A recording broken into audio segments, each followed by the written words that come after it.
ಅಭಿ, ದಿವ್ಯಾ ಎಲ್ಲಿಗೆ ಹೊರಟೋಗಿದ್ರಿ? ನಾನ್ ನಿಮ್ಗೋಸ್ಕರ ಎಲ್ಲೆಲ್ಲಿ ಅಂತ ಹುಡ್ಕೋದು? ನಾವು ಕೂಡ ನಿನ್ಗೋಸ್ಕರ ಹುಡುಕ್ತಿದ್ವಿ ಅಮ್ಮ. ನಾವು ತಕ್ಷಣ ಇಲ್ಲಿಂದ ಹೋಗ್ಬಿಡೋಣ ಅಮ್ಮ. ಯಾಕಭಿ? ದೇವಸ್ಥಾನಕ್ಕೆ ಯಾರ್ಯಾರೋ ಬರ್ತೀಯಾರೆ, ನಾವಿಲ್ಲಿ ಯಾಕೆ ಬಂದ್ವಿ ಅಂತ ಕೇಳ್ತೀಯಾರೆ. ಯಾರ್ ಕೇಳಿದ್ರು? ಆ ಚಂದ್ರಿಕಾ ಆಂಟಿ ಕೇಳಿದ್ದು. ಅವ್ರಿಗೆ ನಾವು ಪರಿಚಯ ಇರೋದಕ್ಕೆ ಕೇಳಿರ್ತಾರೆ, ಅದಕ್ಕೆ ಯಾಕೆ ಕೋಪ ಮಾಡ್ಕೋತ್ಯಾ? ಇಲ್ಲಾಂದ್ರೆ ಏನಮ್ಮ, ಈ ಊರು ಅವ್ರದ್ ಮಾತ್ರನಾ? ನಮ್ದು ಕೂಡ ಅಲ್ವಾ? ಎಲ್ಲಾರ್ದು ಈ ಊರೇ, ಸರಿನಾ? ಆದ್ರೂ ಸರಿ, ನಾವಿಲ್ಲಿರೋದು ನನಗಿಷ್ಟ ಇಲ್ಲ. ಮನೆಗೆ ಹೋಗೋಣ. ಪೂಜೆ ಆದ್ಮೇಲೆ ಹೊರಡೋಣ. ಪೂಜೆ ಮಾಡ್ದೆ ಅಲ್ವಾ? ಅಣ್ಣ, ಪೂಜೆ ಆದ್ಮೇಲೆ ಅಮ್ಮನ್ಗೆ ವಿಷಯನ ಹೇಳ್ತೀನಿ ಅಂದಲ್ಲ, ಹೇಳು. ಯಾವ ವಿಷಯ ಅಭಿ? ಅದೇನು ಅಂದ್ರೆ ಅವರು. ದಿವ್ಯಾ, ನಾನು ಹೇಳ್ತೀನಿ, ನೀ ಕಾಮಾಗಿರು. ಹೇಳೋಕ್ ಬಿಡು ಅಭಿ. ನಾನು ಹೇಳ್ತೀನಮ್ಮ. ಇಷ್ಟಕ್ಕೂ ನಿನ್ ಪೂಜೆ ಆಗಿಲ್ವಾ? ನನ್ ಪೂಜೆ ಆಗೋಯ್ತು. ಮತ್ತಿನ್ನೇನ್ ಪೂಜೆ ಇದೆ?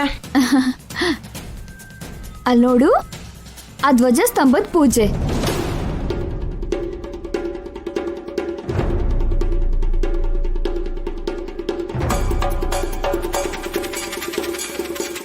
ಧ್ವಜಸ್ತಂಭದ ಪೂಜೆ ಏನಮ್ಮ?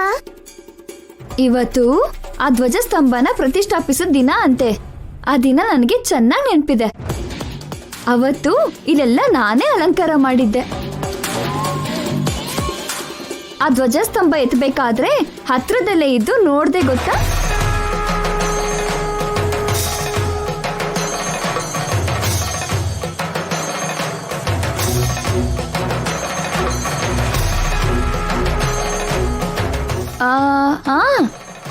ಆ ಧ್ವಜಸ್ತಂಭನ ಎತ್ಬೇಕಾದ್ರೆ ನಾನು ಕೂಡ ಕೈ ಜೋಡಿಸ್ದೆ.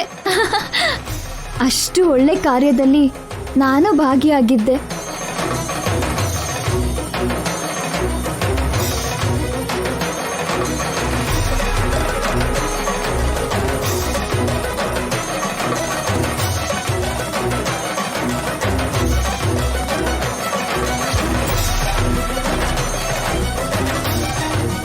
ಆ ದಿನನ ನೆನಪು ಮಾಡ್ಕೊಳ್ತಾ ಇವತ್ತು ಈ ಧ್ವಜಸ್ತಂಭಕ್ಕೆ ಪೂಜೆ ನಡೀತಾ ಇದೆ.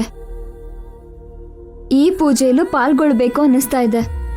ಅದಕ್ಕೆ ಇರೋಣ ಅಂತ ಹೇಳ್ತಾ ಇದ್ದೀನಿ. ಸರಿ ಅಮ್ಮ, ಈ ಪೂಜೆ ಮುಗಿದ್ಮೇಲೆ ಹೋಗೋಣ.